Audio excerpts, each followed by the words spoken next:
বন্ধুরা, আজ তোমাদের এমন এক ব্যক্তির সম্পর্কে কথা বলবো যিনি শুধু ব্যক্তি বললে কম বলা হবে। আসলে তিনি এমন এক মহান যোদ্ধা যিনি 21 বার গোটা পৃথিবীকে ক্ষত্রিয় শূন্য করেছিলেন। হ্যাঁ বন্ধুরা, এবং এই মহান যোদ্ধাটি কার থেকে শিক্ষা পেয়েছিলেন জানো? তিনি পেয়েছিলেন স্বয়ং মহাদেবের থেকে শিক্ষা। তবুও এমন কি ঘটলো যার জন্য তার মাথায় চড়ল মাতৃহত্যার মতন এক ভয়ঙ্কর পাপ? আজ তোমাদের সেই মহান যোদ্ধারই এক গাথা শোনাবো। তাই চলো বেশি দেরি না করে ভিডিওটি শুরু করা যাক।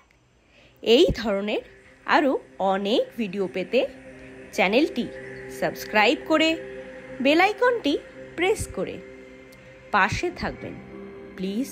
পৃথিবীর মহান এবং সর্বশ্রেষ্ঠ যোদ্ধা যিনি ভগবান মহাদেবকে, স্বয়ং শিবকে সন্তুষ্ট করে তার থেকে নিলেন অস্ত্র শিক্ষা। এর সাথে সাথে তিনি এতটাই মহান হলেন যে তার থেকে শিক্ষা নিল কারা? দ্রোণাচার্য, কৃপাচার্য, কর্ণ এবং ভীষ্মের মতন মহান যোদ্ধারা। এর সাথে সাথে এমন কি ঘটলো যে তিনি 21 বার পৃথিবীকে ক্ষত্রিয় শূন্য করলেন? কিসের তার এত ক্রোধ যে তিনি মাতৃহত্যার পাপও তার নিজের মাথায় চড়তে দিলেন, এবং তারপরেও তিনি প্রায় অমর হয়ে রইলেন, যিনি আজও 7 চিরঞ্জীবীর মধ্যে এক চিরঞ্জীবী হিসেবে বিবেচিত হন। আর কোন কারণেই বা তিনি আজও রয়েছেন জীবিত? ভগবান পরশুরামের জন্ম পরিচয় বা বংশ পরিচয় দিতে গেলে বলতে হয় তিনি ভৃগু ঋষির বংশধর, অর্থাৎ ভৃগু গোত্রীয় ব্রাহ্মণ। তার বংশের সূচনা হয়েছিল এক মহান ঋষি ভৃগুমণি থেকে, যিনি ছিলেন ব্রহ্মার মানসপুত্রের একজন। এইবার কি হলো যে তার পিতামহ ঋষি রুচি তিনি একবার বিবাহের ইচ্ছায় ভারত ভ্রমণে বেরোলেন, এবং তিনি গিয়ে পৌঁছলেন এমন এক মহান রাজার রাজ্যে যার নাম গাধী। তিনি ছিলেন ধর্মপরায়ণ এবং পরাক্রমশালী রাজা। তার কন্যা ছিলেন সত্যবতী, যিনি রূপে, গুণে ও চরিত্রে অপূর্ব। ঋষি রুচি গাধীর সভায় এসে তার কন্যার সাথে বিবাহ করার ইচ্ছে জানালেন। এতে রাজা গাধী কিছুটা অবাক এবং অসন্তুষ্টও হলেন বটে, কিন্তু ব্রাহ্মণের মুখের ওপর সে কথা বলবেন, তাই তিনি সে কথা না বলে একটি যৌতুক চাইলেন। যে যৌতুক বা শর্ত অনুযায়ী তিনি যদি এমন 1000 ঘোড়া এনে দিতে পারেন যার গায়ের রং সম্পূর্ণ সাদা, তবে একটি কান কালো, তাহলেই তিনি তার কন্যার বিবাহ তার সাথে, অর্থাৎ এই ঋষির সাথে দেবেন। এরপর ঋষি রুচিক নিজের তপস্যার দ্বারা ভগবান ইন্দ্রকে সন্তুষ্ট করলেন, এবং ভগবান ইন্দ্রর থেকে ঠিক সেই ধরনেরই ঘোড়া এনে এই রাজা গাধীকে দিলেন। এরপর কি হলো? এরপর ঋষি রুচিকের সাথে বিবাহ হলো তার কন্যা সত্যবতী।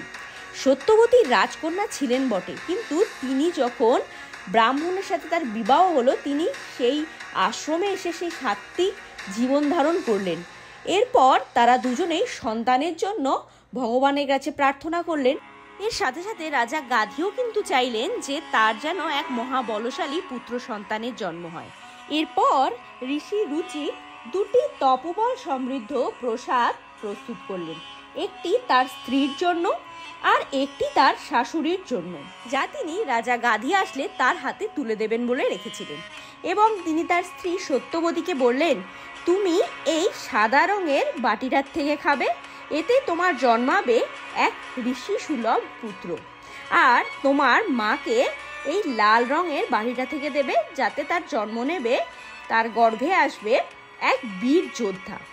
কিন্তু সত্যবতীর মা ভাবলেন যে আমার মেয়েকে যেন ঋষি না, রাজার সন্তান, তাই তিনি চুপি চুপি 2টি বাটি অদল বদল করে ফেললেন। ফলে ঘটল এক ভয়ানক উল্টো ঘটনা। সত্যবতীর গর্ভে জন্ম নিলেন যমদগ্নি ঋষি, কিন্তু তার স্বভাব হলো রাজার মতো কঠোর ও ক্রোধী। আর গাধীর বংশে জন্ম নিলেন বিশ্বামিত্র, যিনি জন্মে রাজা হয়েও তপস্যার মাধ্যমে হলেন ঋষি। এরপর সত্যবতী অনুতপ্ত হয়ে প্রার্থনা করলেন স্বামীর কাছে, প্রভু, আমার পুত্র যেন সম্পূর্ণ ক্রোধে ভরে না থাকে, আপনার অনুগ্রহে কিছুটা শান্ত হোক। ঋষি রুচিক রাজি হলেন, কিন্তু বললেন, তোমার পৌত্রে সেই রাজ সুলভ ক্রোধ প্রকাশ পাবে। এবং সত্যি তাই হলো। ঋষি রুচিক ও সত্যবতীর পুত্র যমদগ্নি আর তার সন্তান হলেন এই পরশুরাম। সেই পরশুরাম যিনি রাজকুল ধ্বংসকারী এক মহাযোদ্ধা। তাহলে এখন বুঝলে তো যে তার মধ্যে এত ক্রোধ কেন ছিল? অর্থাৎ এই কাহিনী থেকে কি শিখলে বলো তো? মানব জীবনে অহংকার, ভুল আর সিদ্ধান্তের ফল বহু প্রজন্ম ধরে প্রতিফলিত হয়। ঋষি রুচিক আর রাজা গাধির কাহিনী শেখায় কর্মের ফল কখনো বিলুপ্ত হয় না, তা সময় মতো ফিরে আসে। তাহলে বলো, আজকের এই গল্পটি তোমাদের কেমন লাগলো? যদি ভালো লেগে থাকে এবং পার্ট 2 এর জন্য অপেক্ষা করো, তাহলে ভিডিওটি একটি লাইক দিয়ে কমেন্ট বক্সে পার্ট 2 লিখে অবশ্যই কমেন্ট করো। আর দেখা হচ্ছে এই ভিডিওরই পার্ট 2 নিয়ে। Till then, tata, take care of yourself and your mom dad. জয় শ্রীকৃষ্ণ, রাধে রাধে, হর হর মহাদেব, হর হর শিব শম্ভু।